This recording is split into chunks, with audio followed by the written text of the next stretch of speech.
আসসালামু আলাইকুম, আশা করছি সবাই ভালো আছেন। এই ভিডিওতে আমরা দেখব কিভাবে আমরা এসএসসি পরীক্ষার রেজাল্ট বের করব নেট থেকে। খুব সহজভাবে দেখানোর চেষ্টা করব। তো প্রথমত হচ্ছে আমরা যে ওয়েবসাইটের মাধ্যমে রেজাল্ট বের করব, ওয়েবসাইটটা হচ্ছে educationboardresult.gov.bd। এই অ্যাড্রেসে চলে আসবো। এই যে আপনারা দেখতে পাচ্ছেন স্ক্রিনে যে ওয়েবসাইটটা দেওয়া, আপনারা প্রথমত এই ওয়েবসাইটে আসবেন। আসার পর হচ্ছে আপনাদেরকে যে কাজটা করতে হবে, এই যে এক্সামিনেশন এখানে দেখতে পাচ্ছেন, আমরা এটা সামনে ক্লিক করব। ক্লিক করার পর আমাদের সামনে এই ধরনের অনেকগুলো অপশন আসবে। এখান থেকে আমরা সিলেক্ট করব এসএসসি/দাখিল, এটা সিলেক্ট করে দিব। এবং ইয়ারের এখানে হচ্ছে আপনি যে ইয়ারের রেজাল্ট বের করতে যাচ্ছেন, 23, 24 যেটাই হোক, আপনি এখান থেকে সাল সিলেক্ট করবেন। সিলেক্ট করার পর হচ্ছে আমরা এখান থেকে বোর্ড সিলেক্ট করব। আমরা যে বোর্ডের রেজাল্ট বের করতে চাচ্ছি আমরা এখান থেকে ওই বোর্ড সিলেক্ট করব। এখানে দেখতে পাচ্ছেন সবগুলো বোর্ড আছে, এবং হচ্ছে যারা মাদ্রাসা বোর্ড আছেন মাদ্রাসা সিলেক্ট করবেন, এবং যারা টেকনিক্যাল বোর্ডে আছেন টেকনিক্যাল সিলেক্ট করে দিবেন। তো আমরা এখান থেকে ঢাকা বোর্ডের একটি রেজাল্ট বের করব। আমরা এখান থেকে ঢাকা সিলেক্ট করে দিলাম, এবং হচ্ছে আমরা এখান থেকে রোল নাম্বারটা টাইপ করব। তো এই নিচের ঘর হচ্ছে আমরা রেজিস্ট্রেশন নাম্বারটা টাইপ করব। ওকে, এখন হচ্ছে আমাদের দেখতে পাচ্ছেন 8+1 এখানে একটা ইকুয়ালিটি দেওয়া আছে, এই দুইটার যোগফলটা আমাদের এই ঘরে লিখে দিতে হবে। তো আমরা এই ঘরে লিখে দিলাম 8+1 = 9 দিয়ে আমরা সাবমিট বাটনে ক্লিক করব। তো এই যে দেখতে পাচ্ছেন আমাদের সামনে কিন্তু এটা রেজাল্টটা চলে আসছে। তো এইভাবে হচ্ছে আমরা এই ওয়েবসাইটের মাধ্যমে আমরা গ্রেড পয়েন্ট এবং হচ্ছে আপনি কোন সাবজেক্টে কি গ্রেড পেয়েছেন এটা বের করতে পারবো। এবং এখন আমরা আরেকটি রেজাল্ট দেখব, সেটা হচ্ছে আপনি কোন সাবজেক্টে কত নাম্বার পেয়েছেন, নাম্বার ওয়াইজ রেজাল্ট আপনারা কিভাবে বের করবেন। এটার জন্য হচ্ছে আমাদেরকে আরেকটি ওয়েবসাইটে চলে আসতে হবে। এই যে আমরা ওয়েবসাইটের অ্যাড্রেসটা ভিডিও ডিসক্রিপশন এবং কমেন্ট সেকশনে দিয়ে দেবো, আপনারা ওখানে চেক করলে পাবেন।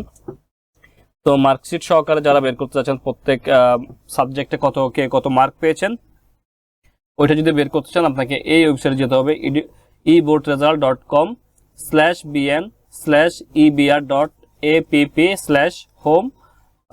তো এই ওয়েবসাইটে যাবেন। এই ওয়েবসাইটে যাওয়ার পর আপনাদের সামনে এই পেজটা আসবে।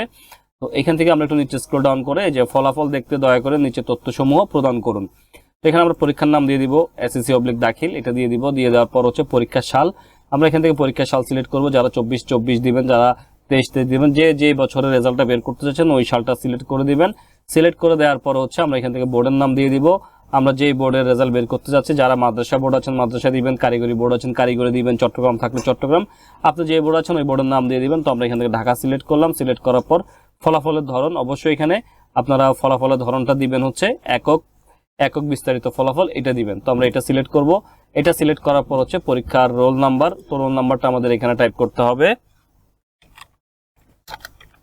এবং হচ্ছে আমাদের রেজিস্ট্রেশন নাম্বারটা টাইপ করতে হবে নিচের ঘরে। করার পর হচ্ছে আমরা এখানে এই ছবিতে যে কোডটা দেখা যাচ্ছে এই কোডটা আমরা এখানে টাইপ করব। টাইপ করা হয়ে গেলে আমরা এখান থেকে ফলাফল দেখুন, আমরা এই বাটনটাতে একটা ক্লিক করব। তো এই বাটনটাতে ক্লিক করার পর আমরা দেখতে পাচ্ছি আমাদের কিন্তু আমাদের মার্ক সহকারে আমাদের এখানে চলে আসে। যেমন এই যে দেখতে পাচ্ছেন বাংলা সাবজেক্টের মার্ক হচ্ছে এই যে এখানে চলে আসছে। তো প্রত্যেকটা সাবজেক্টের মার্ক চলে আসছে, এবং হচ্ছে গ্রেড পয়েন্টও চলে আসছে।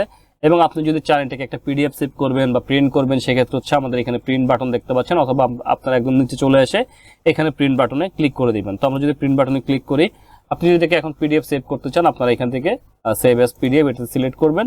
সিলেক্ট করে হচ্ছে আপনারা এখানে সেভ বাটনে ক্লিক করে দিবেন। তো সেভ বাটনে ক্লিক করে দিলে আপনাদের এখানে একটা অপশন আসবে। তো এখান থেকে হচ্ছে ডেস্কটপ বা আপনি যেখানে সেভ করতে চাচ্ছেন ওই লোকেশনটা সেট করে সেভ দিয়ে দিবেন, তাহলে হচ্ছে আমাদের এটার পিডিএফটা সেভ হয়ে যাবে। তো এখন হচ্ছে আমরা দেখব যারা এসএমএস এর মাধ্যমে, তো যেদিন রেজাল্ট দিবে ওই দিন আসলে আমাদের সার্ভারটা খুবই থাকবে, ডাউন থাকবে। তো আমরা এটা আমরা বাইপাস করার জন্য আমরা প্রাথমিকভাবে আমরা চাইলে আমাদের রেজাল্টটা আমরা মোবাইলের এসএমএস এর মাধ্যমে দেখে নিতে পারবো। তো মোবাইল এসএমএস এর মাধ্যমে দেখার জন্য হচ্ছে দেখতে পাচ্ছেন আমি কিন্তু এই যে এখানে এই চার্টটা সম্পূর্ণ চার্টটা আপনাদেরকে ভিডিও ডিসক্রিপশনে দিয়ে দিব, আপনারা ওখান থেকে নিতে পারবেন। তো দেখতে পাচ্ছেন আমরা যদি ঢাকা বোর্ডের রেজাল্ট বের করতে চাই এসএমএস এর মাধ্যমে, সেক্ষেত্রে হচ্ছে আমাদের যে কাজটা করতে হবে, আমাদের মোবাইলের মেসেজ অপশনে যেতে হবে। মেসেজ অপশনে গিয়ে আমরা টাইপ করবো হচ্ছে ক্যাপিটাল লেটারে এসএসসি, একটা স্পেস দিব, স্পেস দিয়ে বোর্ডের 3 অক্ষরের যে কোডটা আছে, কোডটা হচ্ছে DHA মানে হচ্ছে ঢাকা বোর্ড। তারপর হচ্ছে আপনার রোল নাম্বারটা দিবেন, রোল নাম্বারটা দেওয়া হয়ে গেলে আর একটা স্পেস দিবেন, স্পেস দিয়ে আপনারা টাইপ করবেন হচ্ছে 2024 মানে হচ্ছে 2024 টাইপ করবেন। টাইপ করা হয়ে গেলে হচ্ছে এটাকে সেন্ড করবেন 16222 এই নাম্বারে।